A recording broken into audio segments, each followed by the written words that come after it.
SSKM থেকে বেসরকারি হাসপাতালে ইতিমধ্যেই পৌঁছে গিয়েছেন পার্থ চট্টোপাধ্যায়। সরাসরি এই মুহূর্তে আমাদের দুই প্রতিনিধি আমাদের সঙ্গে রয়েছেন, রুমা পাল এবং সত্যজিৎ বৈদ্য। রুমা, তোমার কাছেই শুরুতে আসবো যে এই মুহূর্তে পার্থ চট্টোপাধ্যায় তিনি মুকুন্দপুরের আরএন টেগোর হাসপাতালে পৌঁছে গিয়েছে এবং এসএসকেএম থেকে বেরোনোর সময় দেখা গিয়েছিল মুখে অক্সিজেনের মাস্ক লাগানো রয়েছে তার। এই মুহূর্তে তার শারীরিক অবস্থা ঠিক কিরকম, চিকিৎসা কি শুরু হয়েছে?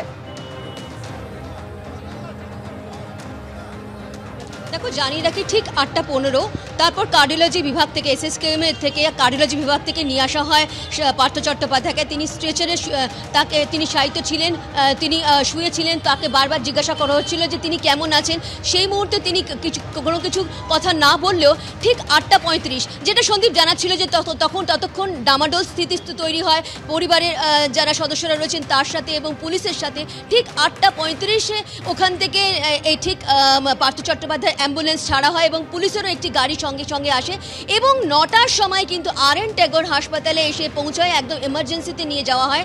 আমরা একটা চিত্র দেখলাম যে যেহেতু পার্থ চট্টোপাধ্যায় স্ট্রেচারে ছিলেন, কিন্তু যখন তাকে বের করা হচ্ছে অ্যাম্বুলেন্স থেকে সেখানে একজন ডাক্তার এলেন এবং তার সঙ্গে যখন কাছাকাছি যান তখন পার্থ চট্টোপাধ্যায় তার সঙ্গে হ্যান্ডশেক করলেন। অর্থাৎ আমরা যে ছবিটা দেখতে পেলাম সেই ছবিটাই বর্ণনা করলাম যে তিনি কিন্তু ডাক্তার একটা বলা যেতে পারে একটা পজিটিভ তার ভাইব ছিল, কিন্তু কারণ বারবার তিনি বলছিলেন যে যেটা আদালতও কিন্তু বারবার বলেছেন যে সরকারি হাসপাতালে তিনি তার যে চিকিৎসা হচ্ছে তাতে কিন্তু তিনি সন্তুষ্ট নন এবং যে কারণে আদালতের দ্বারস্থ হয়েছিলেন তিনি এবং তারপরে বেসরকারি হাসপাতালে চিকিৎসা করানোর অনুমতি দেওয়া হয় তাকে।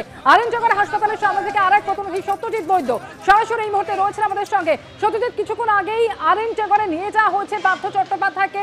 আরএন টেগোর হাসপাতাল সূত্রে সর্বশেষ কি খবর পাচ্ছ তার শারীরিক অবস্থা সম্পর্কে?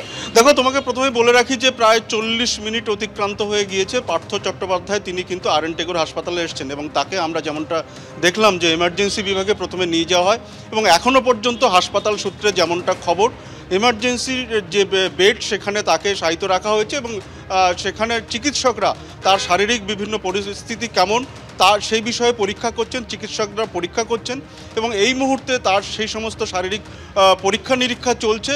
চিকিৎসকরা তাকে দেখভাল করছেন এবং দেখছেন। এরপরেই কিন্তু চিকিৎসা শুরু হবে যেমনটা হাসপাতাল সূত্রে খবর। অর্থাৎ এই মাঝের যে সময় ইতিমধ্যে কিন্তু এমার্জেন্সি বিভাগে তাকে রাখা হয়েছে এবং সেখানে তার শারীরিক পরিস্থিতি খতিয়ে দেখছেন চিকিৎসকরা। এবং তোমাকে বলে রাখি, প্রথমে এসএসকেএম থেকে যখন এখানে আনা হয় তখন তার আগে থেকেই কিন্তু আরএন টেগোর হাসপাতালে এখানে কিন্তু পুলিশি বন্দোবস্ত করা হয় এবং তারপর এমার্জেন্সি বিভাগে তাকে নিয়ে যাওয়া হয়। ধন্যবাদ সত্যজিৎ তোমাকে।